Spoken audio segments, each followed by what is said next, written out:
We've lined up the top stars from Hollywood and from all over the world to entertain you on a giant screen with the few colorful motion pictures you've been hearing about and reading It's about. showtime, folks. Enjoy the show. We're delighted to have you with us. They're driving theater. You'll find something to please you to add to your evening's enjoyment. Is pleased to bring you our feature presentation.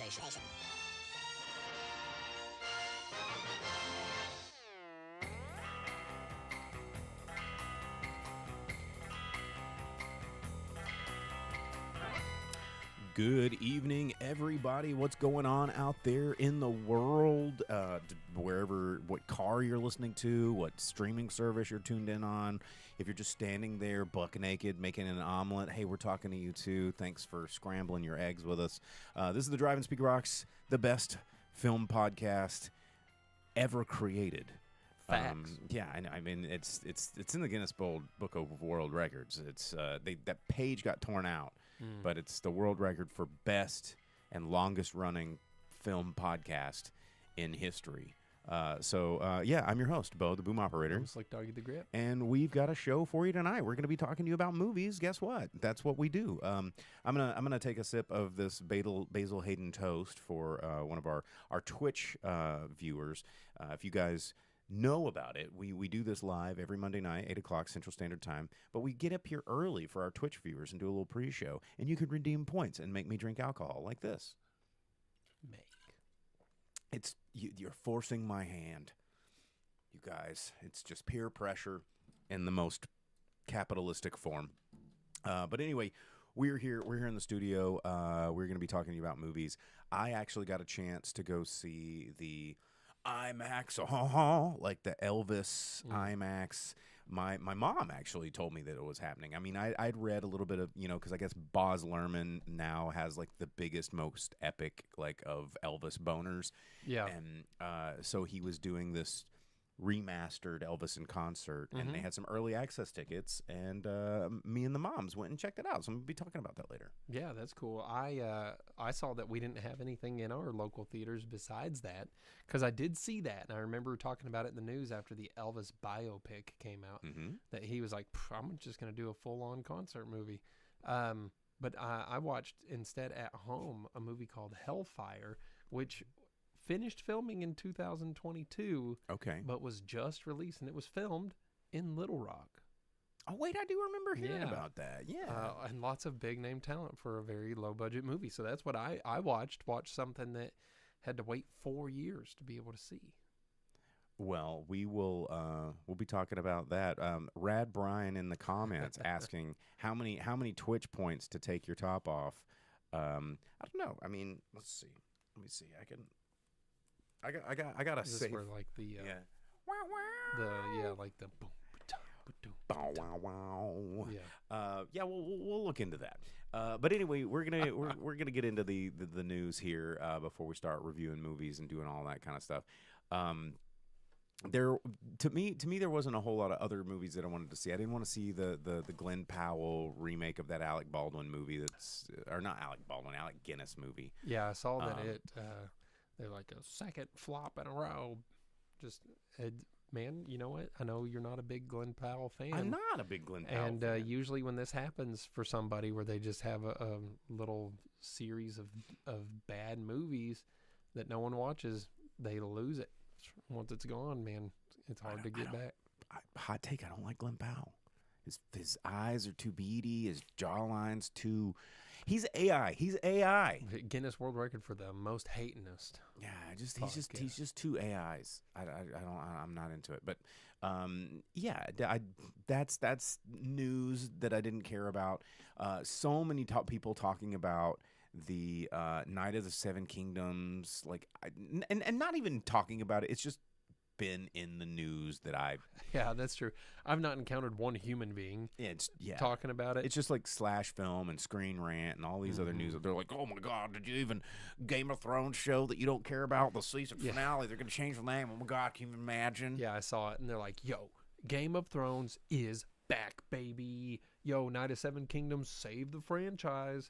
And I was like, who's watching this? Yeah. No, the franchise, it's like they dredged it up off the bottom of a salt lake, and they're like, we saved it, and it's just this rotten skeleton. And they're like, no, you excavated it. You didn't save it. It's still dead. There's like 10 people watching House of Dragons, and they get 15 people watching Resurrected. Yeah, they're like, yo, It's back, It's baby. a 50% increase. We're so back, dude. Yeah.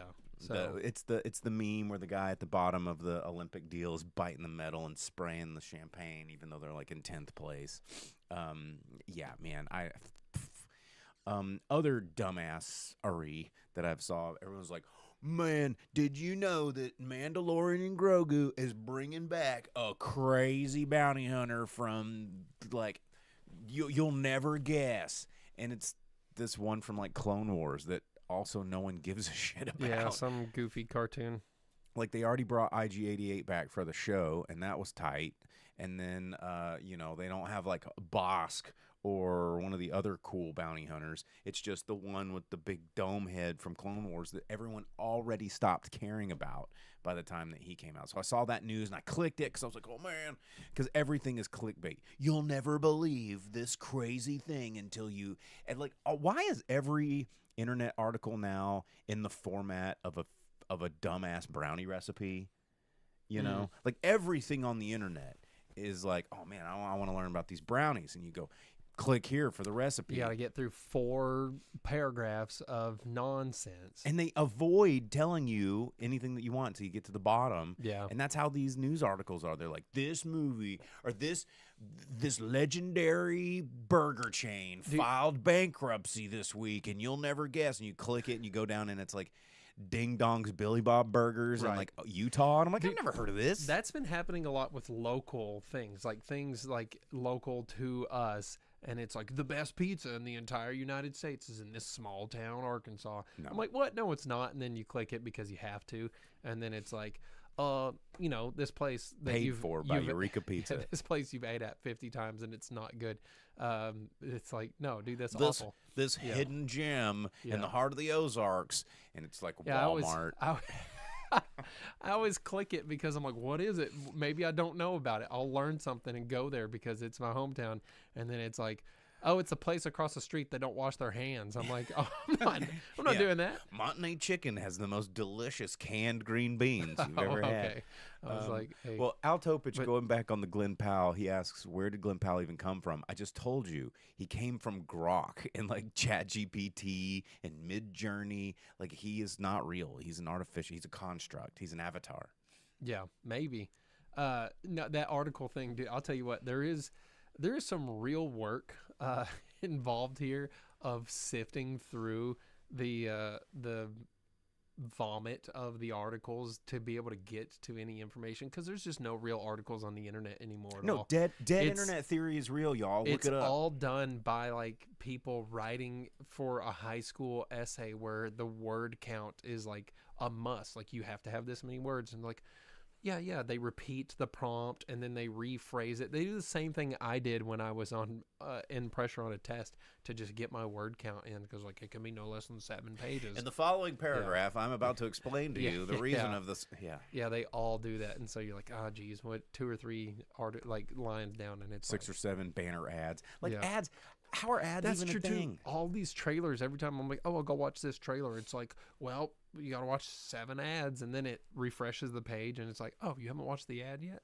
Here's another ad, and then it reformats, and then you have to watch it. And it's like, I don't even care about that. And trailer. then it's a paywall. It's like, you want to read the rest of the article?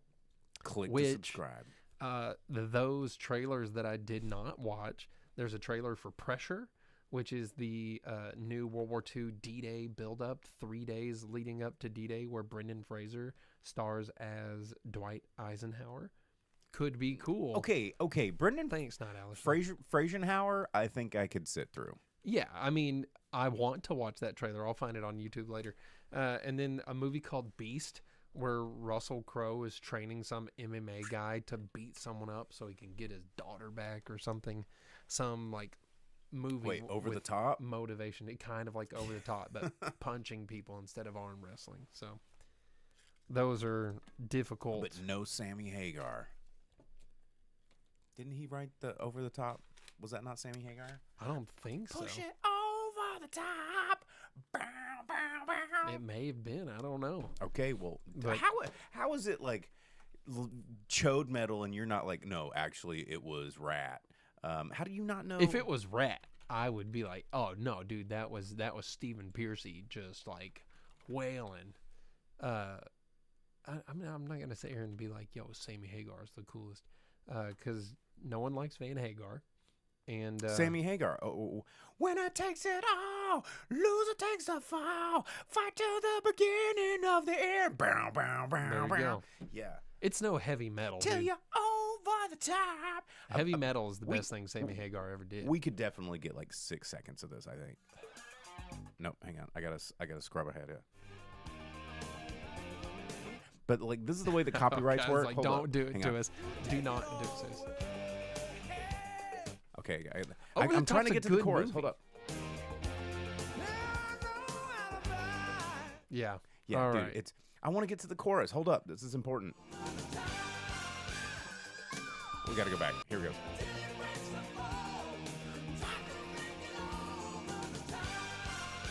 Not gonna be able to find that's this one on YouTube later.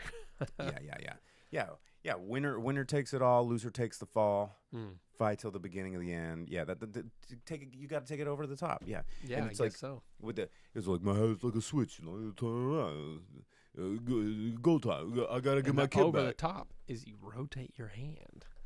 Mm. Spoiler alert. Yeah, so that was Sammy Hagar, by the Mm. way. See, I remember things. I have Totes remember information retention somehow, sometimes. Anyway, so the news was stupid. By the way, there was nothing. There were some things.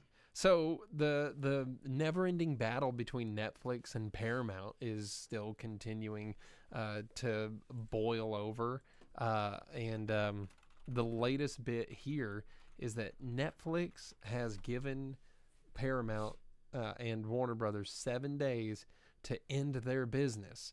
Like Warner Brothers is going back and forth between Paramount and Netflix, and it can't choose who it loves, but it's on the line to marry Netflix. It's engaged, and Netflix is saying it's engaged. to yeah, Netflix. they're like, hey, we have a signed document, we have the contract. Go to Paramount and let them know that it's over because you're ours now, Warner Brothers. And Paramount is apparently misleading WB, and Netflix is like, oh, this is bullcrap what Paramount's doing. At the end of this 7 days, they better cut it off. But on the other end of things here, there is a theater chain owner in Europe, View International.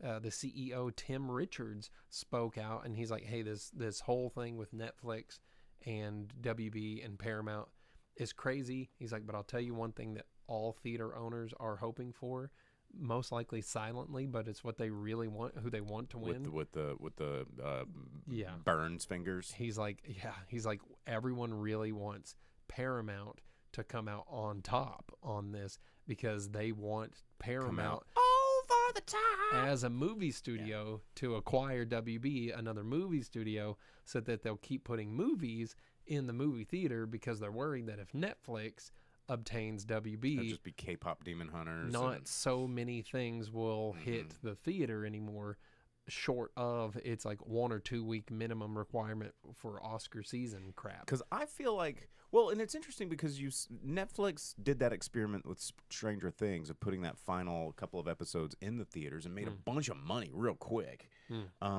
But I kind of want to side with those people and thinking that Netflix will just continue to push people to streams, and maybe like shortchange the theaters because the theaters are. I mean, we need the theaters, guys. Obtaining a movie studio, which Tim Richards also was like, man, they grossed $4.2 billion last year. This is not a studio that's like in need of a lot of they help. just want. Yeah. Because remember, insatiable capitalism. when we started talking about this, it was all just proposed as a joke, and then Warner Brothers was like, "Wait, we can sell out. Someone will buy this." And then Netflix was like, oh, that's funny that you say we will buy it. No, we'd never do that. And then just weeks later, they're like, we're top bidder. We're taking it. It's like the Wolverine movie. Yeah. You know, with Deadpool in it. They're like, we would never. It's not. Nope. It's exactly what Put you it got. out in the exact state that it was Exactly in. what you got. Yeah. So that whole thing is just continuing to be pretty crazy. Hey, and in the pre-show, I mentioned that Sony beaten franchises to death. Maybe they should quit putting so many things out in the theater. They are continuing the Tom Hardy Venom. Animated. Yep, I read about that too. And brought to you by the duo that did the latest Final Destination movie. And I am okay with this for a couple of reasons. Number one, the last Final Destination movie was pretty damn cool. I can't roll a penny the same way ever again. It hit all the notes. I thought it was pretty fun. Did you go see it? Which one? The last Final Destination movie? No, I did not. Oh, it was pretty good. It was pretty good, guys. I've only watched like 2 or 3 of those movies. Well, I've watched like 2 and a portion of one. The last one was pretty good. It was pretty good. Anyway, how many are there? It's like 5 or 6. It's less than I thought. But I also think that more comic book, more like I think that we are overly saturated on live action everything adaptations, and we are undersaturated on adult animation. Remember when adult animation was like everything for a minute, and it all landed in the comedy world, and it was all like, you know, I hate to speak ill of Seth MacFarlane because I really like the Orville, but all of his animated stuff can get flushed right down the goddamn toilet. And I don't like Family Guy because they take the time to explain the joke to make sure that everyone gets it, and then it's not funny anymore. Yeah, well, it was American Dad. Because then all the and smooth Family brains. Guy. I was gonna say that's the one thing of American Dad is they don't spoon feed you the jokes. They don't hit the joke and be like, hey, by the way, here's why it's funny, so that all the smooth brains can be like, oh, that's why it's funny. I know now. This show's hilarious. All the joke exposition, you know, and. However, all of the adult animation just for about 8 years just went completely, or the animated adult animation went comedy, and I feel like we were at a precipice of getting more grown-up adult animation that could have. Everybody started leaning to and looking towards anime and things like that to be that sort of more serious action. But I think that we don't need to just reserve that category for anime to be action. And if we can get, I think Venom or any other like DC animated stuff is good. Venom's gonna end up just being comedic nonsense. It's going to be just like the Spider-Verse movies. You know, and they said that Tom Hardy is involved in some capacity. Is he just going like? Yeah. So I don't know if he's doing the voice of Eddie Brock or what, or mocap maybe something like that. But Merle on Twitch just mentioned one of my favorite animators, Don Hertzfeld, has some new stuff. I guess I did not know about this. I'm gonna have to check it out. I actually have 2 autographed frames of Don Hertzfeld in my bedroom, actually. So definitely love Don Hertzfeld. Thanks for that tip, Merle. But yeah, we'll see what Sony does with this to come. Also, speaking of Sony's best friend, my spoon is too big. No. Sorry, I just had to Don Hertzfeld it. But go ahead. Oh, he did the. My spoon is too big. What was that? Banned cartoons or Banned commercials. Yeah. Yeah. That's Don Hertzfeld. My spoon is too big. I am a banana. Yeah. Yes. I used to sit and watch that so much. Yeah, my that's anus is bleeding. yeah, the room just fills up. Yeah. That's good stuff, man. Don Hertzfeld's good stuff. Yeah. I remember that. But Sony's best friend Disney, you would never believe they got a bunch of stuff going on. Not the least of which, there's Hannah Montana 20th anniversary. They're advertising it as a movie, but it's not a movie. It is actually a live event done in the way that they did the Friends reunion. But are they getting everyone back together? At least Miley Cyrus is going to be there. Can she even sing anymore? I remember seeing an interview and she's like, I can't even sing no more because my throat. Yeah. You Do know. they really want her to be there live on Disney Plus? And this is happening at the end of March on the 24th. No freaking way. Yeah. It's going to be on Disney. It's going to have like live Q&A session while they play clips and stuff from the show. So it's just like It's just a con? no, it's like the Friends reunion. You know how they got them all out there? No, and I don't care about Friends. They did the Q&A thing, and that meanwhile I go, they played hey, remember that clips. time where you had the chicken on your head, the turkey on your head? Exactly. It's basically the Chris Except Farley. They'll do like the SNL, and they'll be like, "Hi, it was pretty cool." Cool, Like pretty cool, wasn't the it? Miley Cyrus thing. Yeah, it was cool. Oh, they should have her, the chick from SNL that did that. It was pretty cool. Pretty cool. The Miley Cyrus, that would be good. Also, they said that more than 500 million hours of Hannah Montana has been streamed on Disney Plus. By bots. So I don't believe in any sort of internet anything anymore. If they're like, it's the most clicked, it's the most viewed, it's the most whatever, because going back to dead internet theory, which I think I mentioned in the pre-show, or maybe I mentioned it 5 minutes ago, I don't know. It's for real. All of that shit is just bots on bots on bots. That's going to be the future, guys. You think AI is going to come and take over, you know, whatever your job is, and it might. But what it's already doing is increasing click counts. Like, honestly, we need to create AI bots to sit here and get our viewership up so we can make money from Twitch or whatever. We need to start working on laser guns because Skynet. Yeah, well, that too. Also, Disney, some stuff here. Chris Hemsworth was recently on an interview for Sirius XM's Smartless podcast. And he did say that there is more than one Thor appearance coming up in the future. So there's a Thor 5. Well, there's the and other things, because he said in addition to Doomsday, this is all post-Doomsday, that he's going to have a couple of more movies that he's going to appear in as Thor.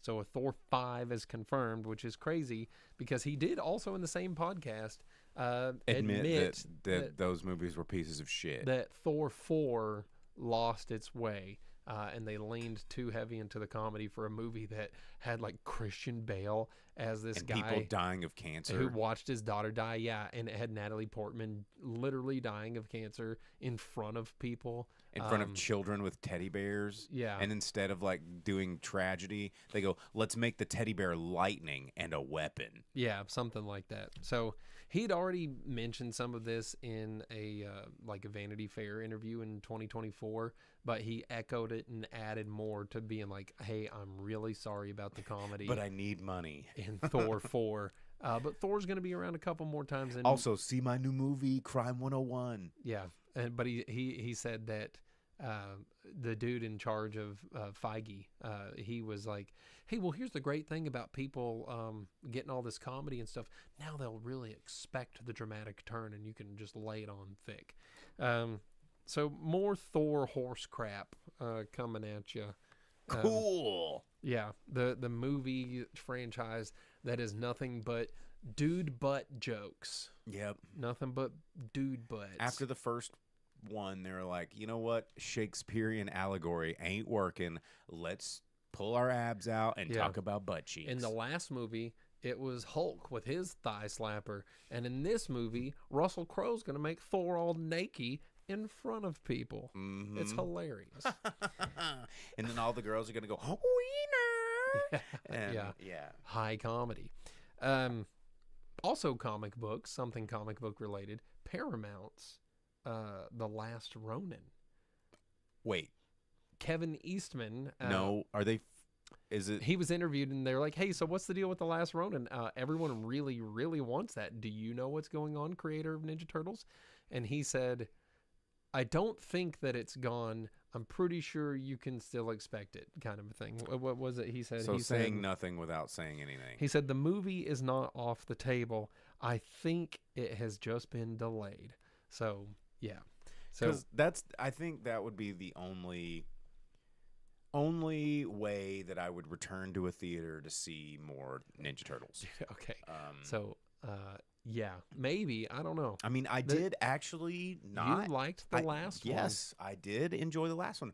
But I think that it existed. I didn't want to see a sequel from the last one. It worked as what it was, but I don't want to see more of it. I like Turtles. I like Secret of the Ooze. I don't like Turtles 3. Isn't 35th anniversary of Secret of the Ooze about to hit Fathom Events pretty soon, like next month?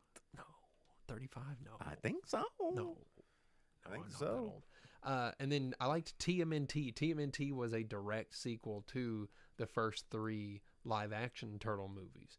Oh, yeah. TMNT was pretty good. TMNT was pretty... That's where, like, Nickelodeon really got involved. That was the first one where you really got to see that continuation of the Raphael being a dickhead story. Yeah, it was the first CGI movie. Yeah. It was pretty good. Yeah. The following 2 live-action movies were not good. And then I didn't bother with the newest one where they're like actual preteens or whatever. It wasn't bad. It really wasn't bad. But Yeah. I don't want to see a sequel about it. Yeah. But Last Ronin, if this is the thing that blows my mind with some of these new, these production studios is these CEO exec heads are like, we need to get this property that has a fan base that is begging for this thing. A completely new fan base. That's what we got to do. We got to reinvent it for a whole new fan. And then you end up pissing off everyone. It's like Last Ronin works because it did the J.K. Rowling formula, which was I wrote a kid's book for kids, part 1. By the last book, I'm writing a teen drama novel for the teens that read my kids' book when they were kids, and now they're grown up, and I'm changing the I'm changing the content to grow up with the kids. And Last Ronin works because everybody that grew up loving Ninja Turtles is grown. Let's see a brutal sort of like real storyline. Plus, big spoiler, it's my boy Mikey that lives. Yeah, because he was too busy eating pizza. He's the best turtle because he's the best turtle. Donatello. Vince in our comments points out that there's a Burbs TV show that's already out. You can watch it. Yeah, it's on Peacock. And I don't have Peacock, and I refuse to pay $17 a month for Peacock. When I'm scrolling through Prime, it's like you could watch it for free on Peacock or pay us $5 for it. And I'm like, I'm not gonna do either. And I am very aware of the Burbs thing. I have read a lot of reviews, and here's my deal: why I'm not excited about the Burbs TV show is because the Burbs movie is the perfect runtime. It's 90 minutes. Like it is a perfect film. It's quick. It gets the story done. It leaves you. It makes you laugh. It makes you, curious and a little frightened. Like it hits all the notes with a plot line that's not that deep. It's neighbors not trusting neighbors, right? It's not a huge. It doesn't need 8 fucking hours of exposition, and that's the problem with some of these TV series. They're like, let's just take this movie that everybody loved that was 90 minutes and do 8 90-minute episodes. Like, no, that doesn't work because now I'm bored because nothing about the original plot was enough to warrant that much time. And it's squeezing blood out of a turnip. All of these shows are like, how can we make it longer? How can we get you to watch this thing more? And it doesn't work, man. The story falls flat because there wasn't enough good character development to start with. And it's not fault of the movie. The movie was perfect because it said there's not enough character development to make it more than 90 minutes, so let's not. And yeah, screw the new Burbs movie. It even has the guy, what's his name from What We Do in the Shadows, the energy vampire guy. What's that actor's name? Oh crap! I know who you're talking about instantly. I don't know. Colin Robinson. No, it's not him, but that actor's in it. And but as Mark Landry just said on YouTube, the Burbs is sacred. Leave it alone. It doesn't need to. There's not enough there to make it more than one perfect movie.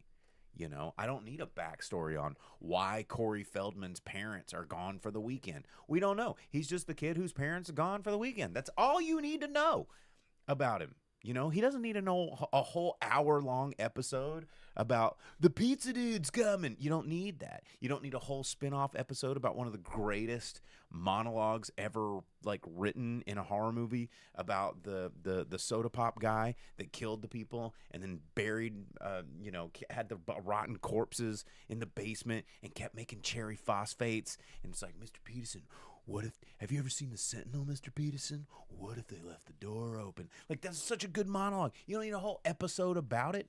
It's just a flashback. Like, fuck that. It existed in the 3.5 minutes of the movie, and it was perfect. Perhaps, okay, Night Owlsley said... Bo's not going to watch the show. I will watch it. If someone wants to give me their Peacock login, or we want to just meet up on Tuesdays and watch it together. Or all the episodes are out. You could free trial it. Let's see. Night Owl just says, perhaps our generation is so miserable, we're all nostalgia farming for joy. Okay, well, Night Owl, I'm glad you mentioned something because our friend Velvet Santa is not in the stream right now. And I would have to say, of all of our viewers that have been watching us for a really long time, he is probably the one that loves nostalgia the most. And my deal with nostalgia is... like, I think that there is a way to appreciate things that were of quality that existed in a time where we remember them fondly, but also be able to compare them academically against things today as being, without the view of nostalgia. And that's a little harder to do, but I think it's very important in a time where everyone's trying to use nostalgia not as you're just obsessed with it because it was nostalgic for you, in terms of going, well, we're going to sell you nostalgia because you're comfortable with the content, and it's our way to get a foot in your door of your wallet. And that's what people are using nostalgia for now, is just access to an easy yes. Like, people will try it because they remember the name. And we have made ourselves so averse to trying new things just as people that they are forcing nostalgia in on us and then changing it so much to try and deliver us something new, when what we need to be doing is just trying new shit, So then maybe we'll get new shit. I don't know. DJ Merle on Twitch says, that's why I saw Twisters. Let's see. Mark Landry on YouTube says, selling nostalgia to millennials is replacing selling nostalgia to boomers. I mean, Vince says on Twitch, like, the only possible reason people say Goonies is a good movie, nostalgia. Ooh. My guy. I'm going to have to create a whole nother episode of a dissertation of why Goonies is a great film. Not just because it's fun, but from a directorial standpoint, from a writing standpoint, from a set design standpoint, from just this is going to be a masterclass in cinema, motherfucker. That's my mom's favorite part. Yeah, we're going to... Let's see. There's so many comments now. Rad Brian says, I think what's missing now is a good storyline, an immersive experience that makes you forget a real world for a couple of hours. Something that the Goonies was really, really good at. Dude, it just fits. But so, to Rad Brian's point is that good storylines are hard to get access to audience members, right? Because it could be a good story, but if it doesn't have a name that we know or a brand attached to it that we're comfortable with, good storylines are hard to get out the gate. And also, we live in a world where content is created at such a rapid pace, new storylines are almost impossible to find.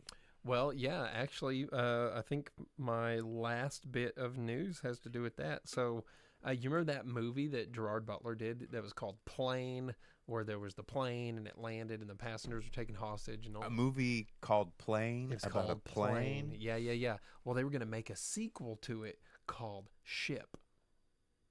Let me guess. It's about a UPS guy. No, it's about a boat. Jeez. One of the characters on it is like being transported on this boat as a prisoner or whatever, and he's got to break free and do whatever.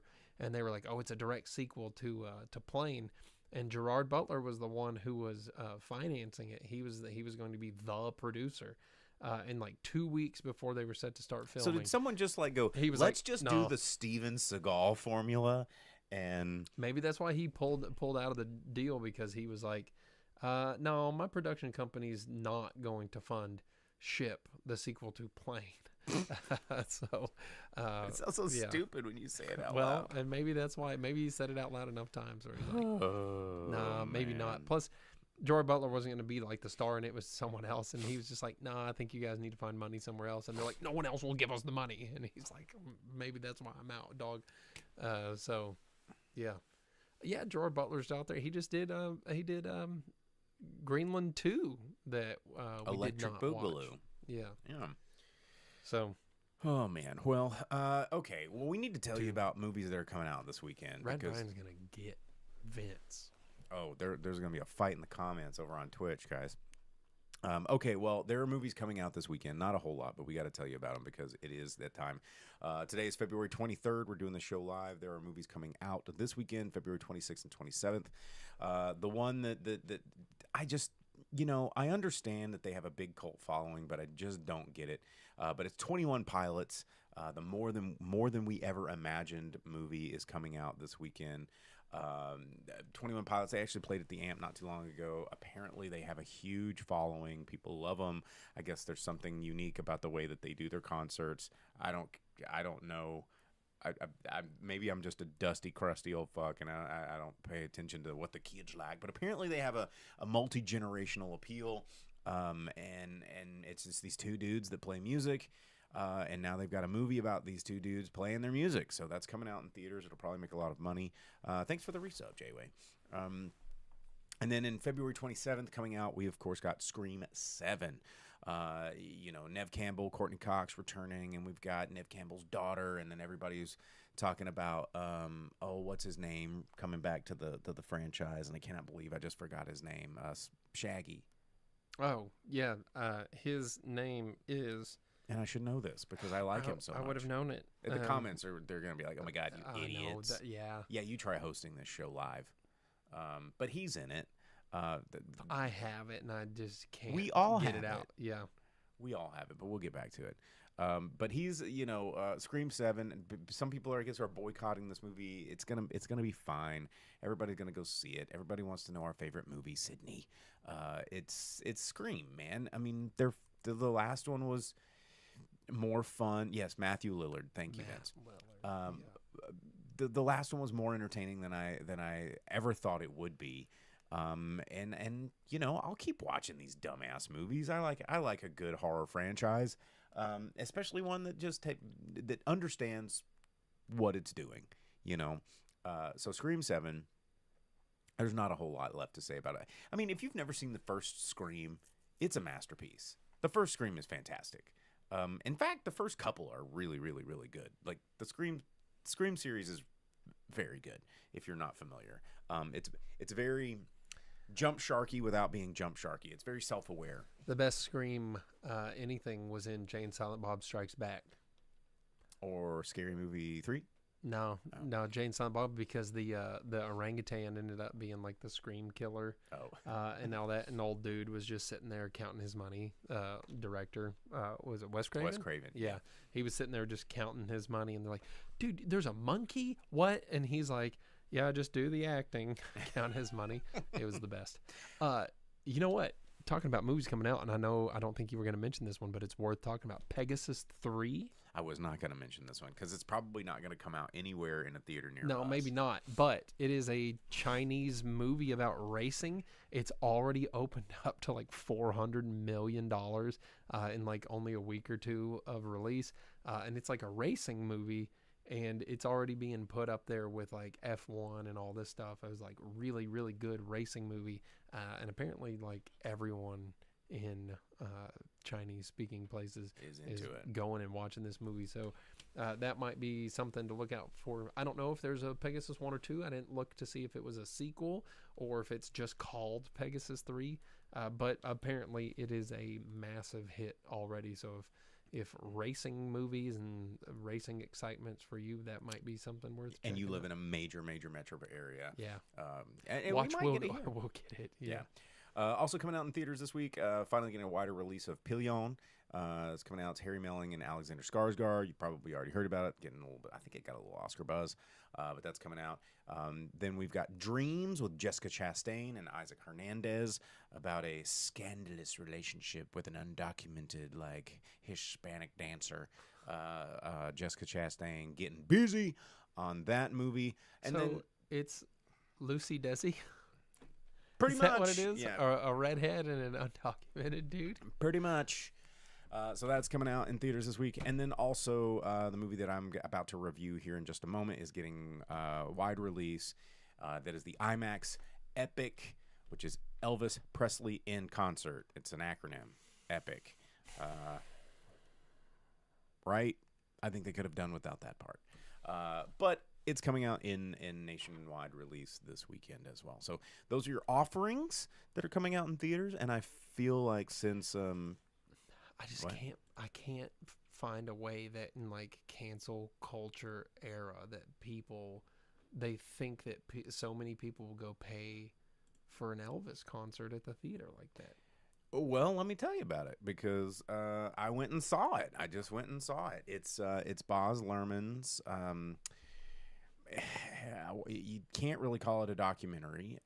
It's using a lot of never before seen footage and recordings that have all been remastered by Baz and his team, and it's weird, man. Because so let me give you a little historical context with my relationship with Elvis Presley. My mother and my grandmother were really big fans. My grandmother was a super fan. My grandfather was also a super fan, and I never really understood why. And it's because they were friends with Elvis. And one of the things that I didn't realize growing up is this guy that used to come over to our house when I was a kid and like smoke pipe tobacco and tell stories and hang out with my grandparents was Charlie Hodge. And Charlie Hodge was Elvis's best friend and guitar player who actually lived at Graceland with I thought you Elvis. were going to say it was Elvis and you're Forrest No, Gump. You're like, yeah. I am Forrest Gump. He came over and played, but Charlie was just, I didn't know. I was a kid, and so Charlie Hodge, we had a more access to authentic Elvis stuff than I really understood. It's like when you grow up with a famous restaurant in your hometown, you don't realize it's a famous restaurant until like you're like, oh man, this is people all over the world know this thing. So AQ. yeah, like AQ, no. But no, Charlie Hodge, he was a guy that we knew. And we heard a lot of real stories, and a lot of the not like the celebrity blah blah blah blah and the surfer movies and all this kind of stuff. And I never really grew up an Elvis fan because I think all of the 1960s parts of Elvis's career, the whole Vegas chapter, I hate it. I think that chapter of Elvis is just kind of it's gross and it's just not cool. And I don't know why so many people think that it's cool. I think that that's the worst chapter of Elvis. When I go back and I watch footage of this, I'm just like, ew, why did anybody think that was cool? But then you go back and you watch some of the early Elvis and say what you will. Yes, he did steal a lot of R&B. He did steal a lot of blues. My mother would probably kill me if she was watching this. I think he's a plagiarist. And I think that he got really famous off the hard work of a lot of people that weren't getting the attention that they deserved. However, he got that attention and he ran with it, and he was a talented guy.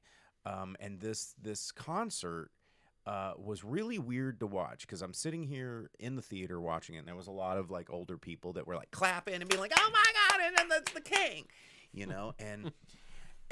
And I asked my mom when we were done with this, and when we were walking out of the theater, and I said, "Hey, Mom, can I ask you something weird about this movie?" I said, "Was it just me, or was a lot of this movie just really sad and depressing?" And she's like, "No, I got that too." And it was kind of weird, and I don't know if it hits different because of our experience with this whole thing, because I was sitting in the theater and everybody was just cheering and singing along and and all this like hound dogging, but seeing Elvis's face and the way that Baz Luhrmann told this story without telling a story, right? It was a lot of these found concert footages. And what was interesting is they were playing footage of him, like young Elvis playing a song, and then going back and forth with like Las Vegas Elvis, with scenes of young Elvis and some of the same songs, and then different concerts of like Vegas Elvis during the very first show while he's still rehearsing for this thing versus some of the last shows where he's, and you, if you're paying attention, you see the soul leaving his face, and it's disturbing. And it was fascinating as a film watcher, because I wasn't there to like sing along with all these songs I loved, but I was seeing the story that was being told through the lines.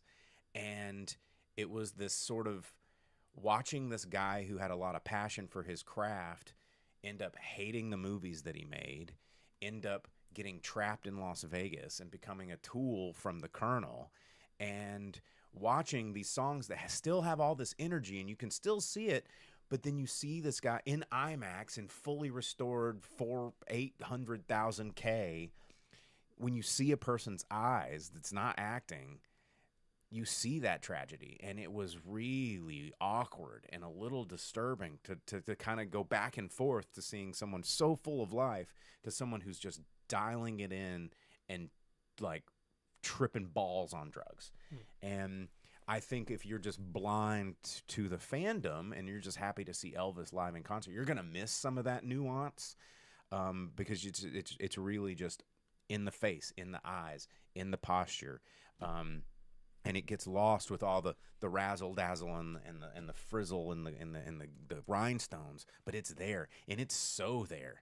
And I do think, well, Al, I don't know, man. Al on Twitch says, I think you're overthinking it. People just want to see Elvis gyrating. And I think that because Baz Luhrmann, I've seen many of his movies, I think that maybe Baz is telling a story in between the lines, but knowing that most people are just going to want to see Elvis gyrating. And Merle says, sounds like that was kind of the point. And Vince on Twitch just said, I'm not a huge fan of Elvis, but young Elvis was electric. And he absolutely was. And just, I think that there is a point here. I think that there's a story to be told, that I think was worth seeing. I enjoyed it by the end of it. Rad Brian over here on Twitch says the Unchained Melody sequence, one of his last concerts, it's so sad to watch him. Love the rendition, but damn, it's just so sad. Yes, there was a lot of really sad stuff, just about this guy's life. And Vince said, I watched the trailer, and without hearing you say that, I felt it. And it's there, and I think it's worth the watch. It was fascinating to see some of this footage restored that high quality, because you don't think about a guy like Elvis. So many people had cameras pointing at him all the time, and you don't get to see all that footage. And then you know, getting access to that footage and getting it restored in a way where you see the 1960s and the 1950s in a way that you just don't really get to see. So that in its own way, because it's not a movie set, it's not a, this is real footage. And so that was kind of fascinating too. Like, you remember when, what was it? What's his name went and did a lot of restorations on the World War II footage, Peter Jackson, and World War One, and you just seeing that restored in a way that you don't normally get to see through such a clear lens is very fascinating. That what was that called? Because I went and watched it, and we talked about it, because they got people from the regions that those guys were from to recreate the voices and the over the footage. Yeah. And it was so good. And so, and I think so. So this movie, while I'm not an Elvis fan, I almost want to recommend it to people, because of its technical prowess, and it's telling a story without telling a story, and I think that's just really good filmmaking, you know. So I have to tip my hat to it. I was pleasantly surprised at. I think I kind of enjoyed this a little bit more than the Elvis movie that Baz Luhrmann did. So yeah. Anyway, that's all I got to say about it. I mean, if you like Elvis a lot, you're gonna really like it. But just from a historical, archival footage restoration standpoint. And also, he sings a lot of other people's songs, too. I mean, he made a lot of other people's music really famous. Like, one of the greatest sequences is, and I forget the blues artist that did it, but it was the Polk Salad Annie song. They did that that whole song, and hearing it remastered in IMAX, like, that song is a jam. It's so good. And it has like this just funky ass bass line, and that one actually got me grooving in the theater. I was like, oh my God, he's playing Polk Salad Annie, hell yeah. And and some Willie Nelson tracks and some all these other, and it's fun. I think people should watch it. Now, you talked about eras of Elvis. I'll tell you my favorite one. That was when he would just go to restaurants in Memphis in like the middle of the night, finding people. He would buy all of them breakfast and then make them go back to his house to play board games and like hold them hostage there while they like be my friend, play board games throughout the night after he bought that. He's like, I bought you breakfast though. Play with the king. Yeah. So, or you know what? When he showed Dewey Cox that he knew karate, and there's only two types of people that know that. The Chinese and the king. Look out, man. Look out, man. Yeah, that's pretty good. Hey, Tony Joe White was the guy that did Polk Salad Annie, and it's a really, really, really good song, by the way, if you've never heard it. So, yeah, I mean, anyway, yeah, that sounds super and more interesting than what I would have thought that a concert footage movie would be. Yeah. Well, you got a movie that you were going to talk about, right? Yeah. Before we hit the box office. I watched some little turd movie. I watched. Turd? Yeah, dude. I watched Hellfire. It's a movie that was filmed here in Arkansas, in and around Little Rock, and it is an extremely low budget film with a lot of talent. That I think that's where all the money went. It stars Stephen Lang. Oh yeah, we talked about doing the Yojimbo thing. Stephen Lang. It's like a Yojimbo meets a Roadhouse meets a like your generic revenge movie kind of a thing. But Stephen Lang is the man with no name. He doesn't have a name. He won't give his name, but he's very obviously a veteran, and he goes to this town where the whole town is forced to help mule and ship all the cocaine. And the craziest thing about this town is that it's funny because everybody thinks that that's a Clint Eastwood. They're like, oh yeah, it's just like the Clint Eastwood movie. And go, no. I thought about saying man with no name thing, but people don't know that either. Yeah. So Yojimbo's the original. Yep. I'm going to say Yojimbo. But he goes to this town. Everyone's having to work on like mule this cocaine. But the town is supposed to take place in Texas, you find out. But the first place you see has a map of South Carolina, and it was filmed in Arkansas, which I found out because I was like, man, that doesn't look anything like Texas. Where was this filmed? I guess it was South Carolina because they have a map of South Carolina. And then they were at Diamond Bear Brewery, and I was like, hey, I know where that is. I know right where that's at. They're in Arkansas. And they used local Arkansas talent, and it shows. But the craziest thing, so it stars Stephen Lang. It has Harvey Keitel as like some end boss bad guy. Johnny Young Bosch as a guy working for him to do all the kicks, which he has the only somewhat good. He has the only good action scene in the whole movie. And then Dolph Lundgren, who actually pulls off one of the better Southern accents in the movie. It's the like more hello y'all. Yeah, they got all these people with real Southern accents, and then Dolph Lundgren's is the best on-screen accent.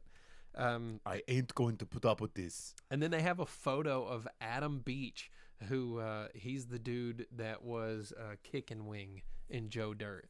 They're like, oh, we need a native-looking dude. Get Adam Beach. He's just there as a photograph.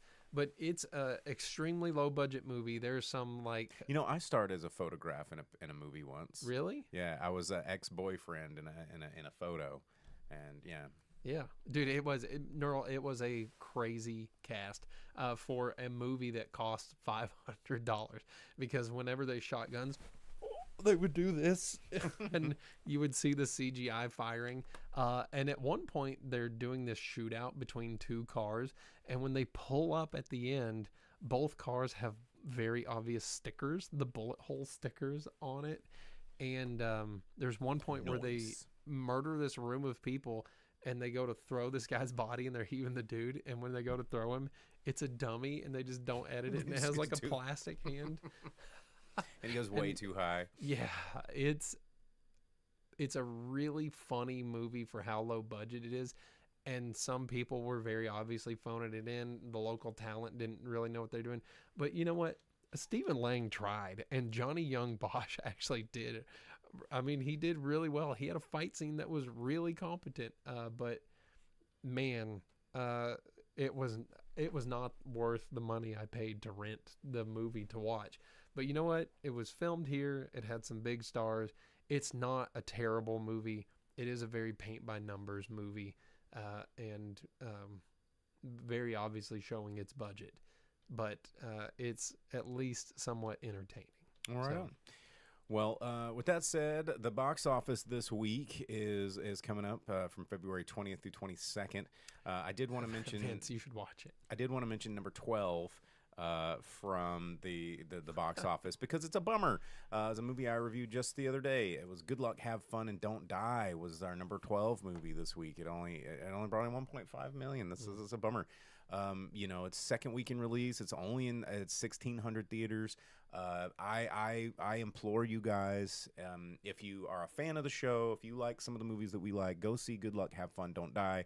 Support it while it's still in the theater, because supporting movies, especially weird indie movies that are taking chances on storytelling, if they do good in the theaters, we will see more of it. Just because they do good on streaming, it does not mean that they will do, get more of them greenlit. So, and Carl on Twitch just said so good, so he went and saw it as well. So.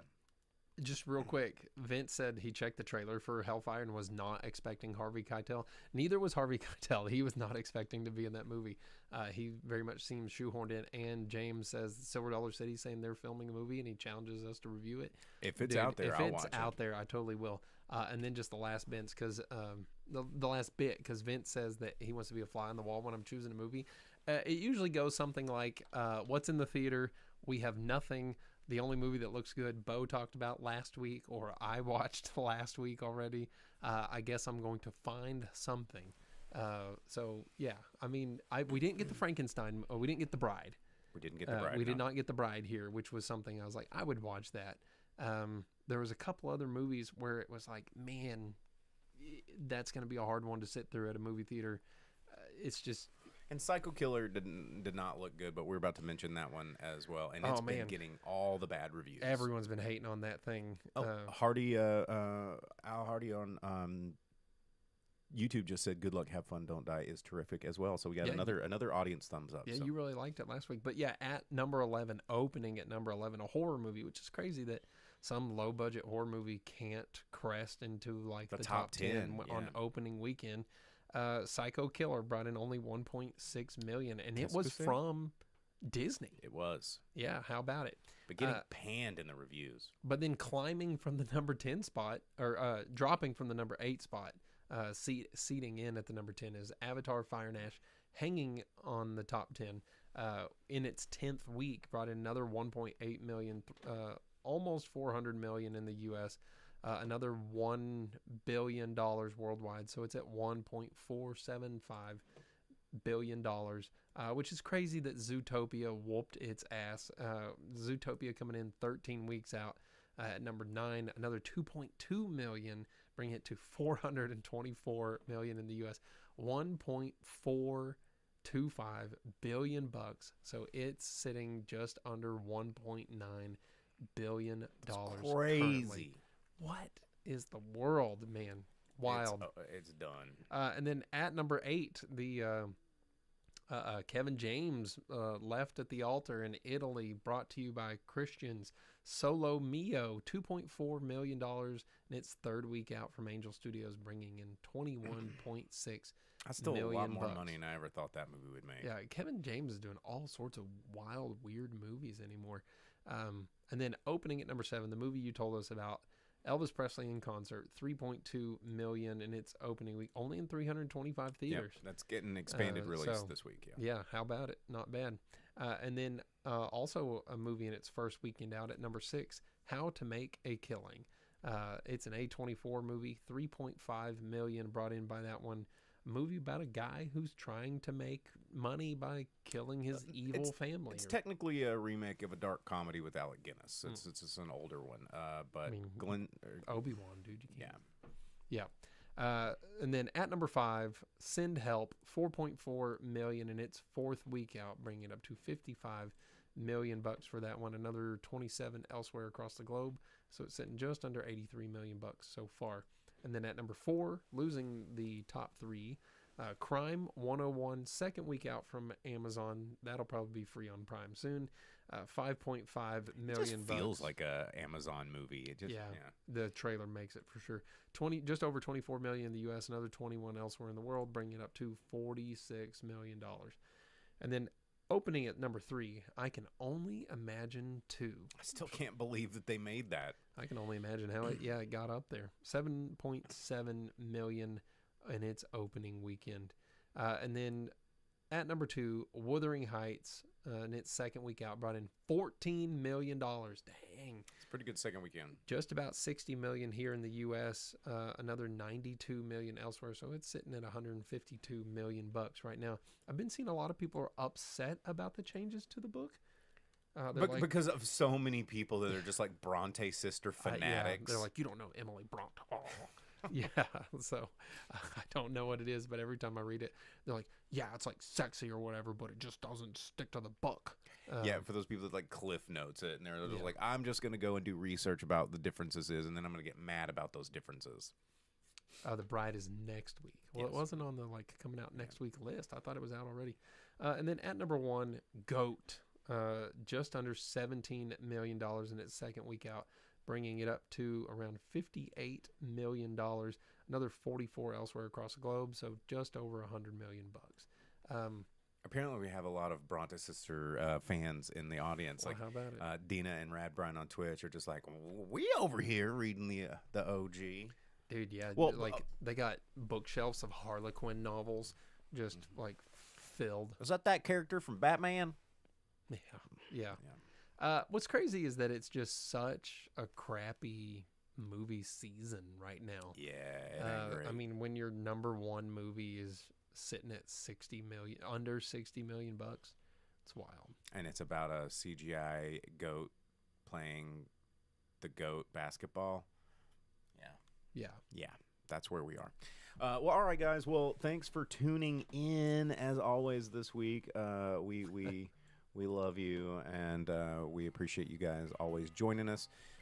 Make sure to like and subscribe wherever it is you feel like following us. Facebook, Twitch, and YouTube. We really like Twitch. We do the pre-show every week. You can get in on the Discord. You can message all the time and chat with all of our other viewers. You can find the links to all that stuff and more on our link tree at driveinspeakerbox.com. That's the driveinspeakerbox.com. Get all that biz on there. And, I guess we'll be back next week. I mean, that wasn't. What was the movie? That I can't. There wasn't. Yeah. I wasn't super excited about any of them. Scream. Yeah, I mean, I'll see Scream maybe. I'm not gonna like make a huge point, but I'll try and see Scream for you guys before next week. So, anyway, we will see you guys next week. Thanks for tuning in. Peace out. Good luck. Have fun. Don't die. Later.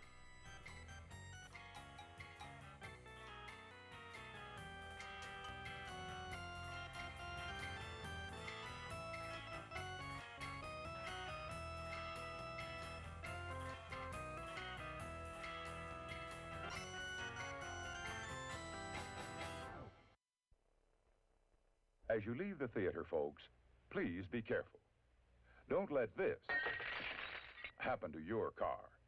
Be sure to remove the speaker before you leave. If you should accidentally pull a speaker loose, please turn it in at our snack bar or box office. Thank you.